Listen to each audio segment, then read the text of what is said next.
Does it ever happen to you that you eat after Ramadan and still feel kind of guilty? Yeah? That's pretty good training. Now you're even thinking about the halal.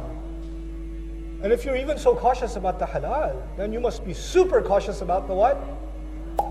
That's the training of Ramadan. That's not the training of Ramadan, that's the training of fasting. Ramadan has its own purpose, fasting has its own purpose. This is the purpose of fasting. If you find yourself losing control, if you find yourself really tempted, if you find yourself going towards haram very easily, one of the easiest things you can do is consciously fast. Consciously, not subconsciously. Some people fast and say, well, might as well lose weight at the same time.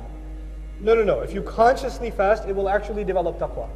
So now, فَمَنْ شَهِدَ مِنْكُمُ الشَّهْرَ فَلْيَصُمْهُ. Whoever gets to witness that month among you, then he should fast. Check this out. Allah did not say, whoever lives in that month, or whoever, you should fast in that month. He said, you should witness that month. By the way, to witness something, فَمَنْ شَهِدَ مِنْكُمْ, to witness something, you have to be awake or asleep.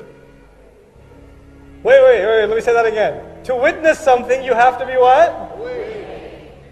Oh, so you have to be awake in Ramadan? Yeah? You sure, Bahrain? You sure you understand what I'm saying to you? You have suhoor, then you pass out, then you wake up for dhuhr, and you pass out, then you wake up for asr, and you pass out, then you're really awake for maghrib. And then you eat so much you can't stand in salah. Oh yeah. If you want the most out of the month of Ramadan, you have to go out of your way to stay what? Shahida minkum shahra. Don't spend your day sleeping. Don't spend your day. I love the teenagers, they're the best.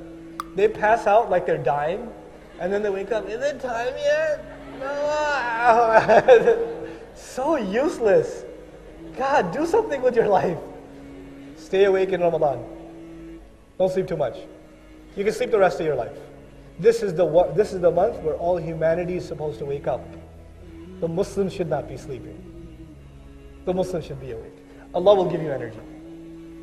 There are two students in the college. One of them studies every day. Every day. The other one never studies. One of them graduates on time, the other one graduates much later. The one who did not study, what was he doing?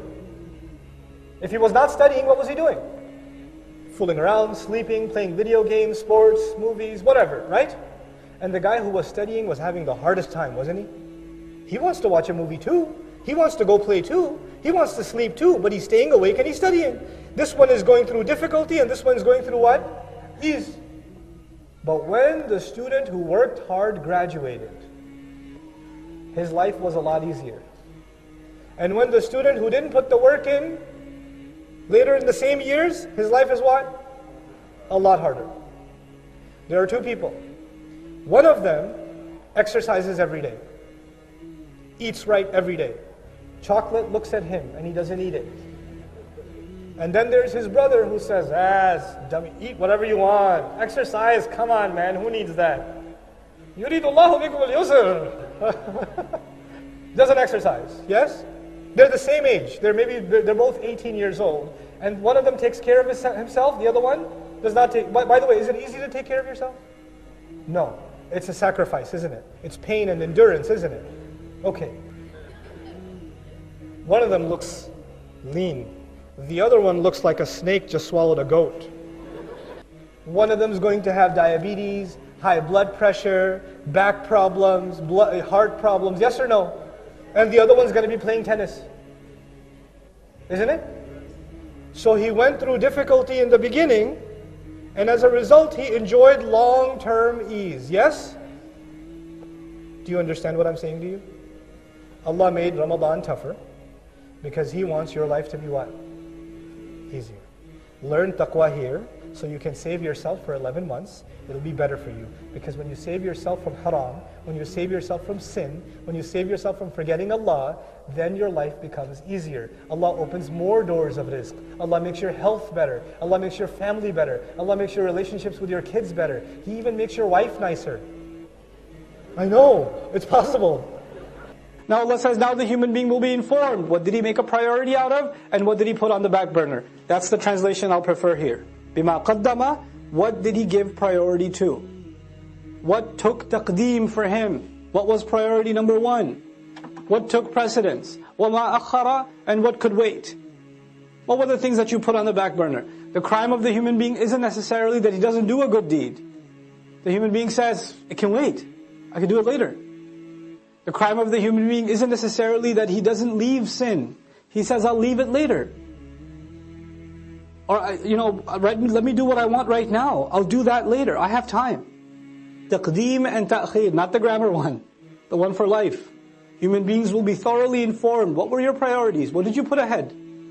What came first for you? What came later for you? بِمَا قَدَّمَ وَأَخَّرَ. The other meaning of قَدَّمَ وَأَخَّرَ in Tafsir Juz Amma I mentioned also, قَدَّمَ also means what you've sent forward. You've done deeds, you've done works, and every one of them are waiting for you. Our deeds are waiting for us. كُلُّ نَفْسٍ بِمَا كَسَبَتْ رَهِينَ. You've sent collateral over. You've sent deeds over for processing. And you're going to meet those deeds on Judgment Day. I don't meet my deeds now, I just do them now. I will meet them then. وَوَجَدُوا مَا عَمِلُوا حَاضِرًا. They're going to be standing face to face in front of their salats. If your salat was lousy, you'll be standing in front of a lousy salat, staring right at you. That's what it's going to be. If you were lying, cheating, backbiting, angry, arrogant, condescending, whatever you were, you'll be looking right at you in the face. And then you're going to say, مَالِ هَذَا الْكِتَابِ. That's the reality of it. بِمَا قَدَّمَ وَأَخَّرَ. What did he make a priority out of? What did he put on the back burner? This is one of those life-transforming ayat. The human being will be thoroughly informed. This was your priority. This is what you spent time on. This is what you did with your free time. This is what you thought can wait. You had all these dreams. I want to memorize the Qur'an. What did you do for it? How many seasons of how many TV shows did you watch instead? That was a priority for you. You wanted to memorize, but it can wait though. Inshallah, one day, when my heart is purified, then I shall start. بِمَا قَدَّمَ وَأَخَّرَ بَلِ الْإِنسَانِ. No. Yes, on that day the human being will be given thorough news, but it's not like the human being's blind now. Rather, the case is that the human being, عَلَى نَفْسِهِ, against his own self, بَصِيرًا, is fully insightful. There is one person that knows so much about you, and nobody else knows about you. And besides Allah, and that's you. You have an insight into who you are, what your flaws are, what your limitations are, what your capabilities are, what your strengths are, what your weaknesses are, what opportunities you avail, what opportunities you get lazy about. You know that about yourself more than anybody else. And you and I decide to lie to ourselves. We just decide we're not going to have an honest conversation with ourselves, and about ourselves with Allah. We don't want to have that honest conversation. For some people, all they want at the end of their life, what is success to them? Maybe I'll own a house. That's success for them. Maybe if I have this much money, that means I have success. Maybe if I got married to this one or that one, maybe that means I have success. But I go back to what I started with. There are some people who are happy with doing just the minimum. Just the minimum. But I am here to tell you, the young people in the audience today, Allah has blessed you, and I am telling you, He expects great things from you. He does not expect the minimum from you. There are so many Muslims, the only thing left of Islam is their name. That's the only thing left. They don't care about salat, they don't care about halal and haram. They're far from this deen. What can I do to further this deen? What can I do I shouldn't just be happy that so many people come and attend Jumu'ah. Does that mean everybody's heart is clean?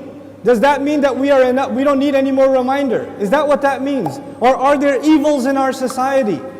Are there youth that are turning towards drugs? Are there young people that are just living their life for no purpose? All they do is play video games and watch movies and go to sleep. And if you ask them for a purpose, they say, I want to graduate and get a job. Is that a goal? Get a job? Allah gave us such higher goals. Your job itself is a means to a higher end. But you know what? We are living in strange times. The people who need the da'wah the most today are the Muslims themselves. But even if you get a good job, but you don't do your job, you got the job, but you show up late every day. You got the job, but you don't finish any projects. You're sitting there at the desk wasting your time.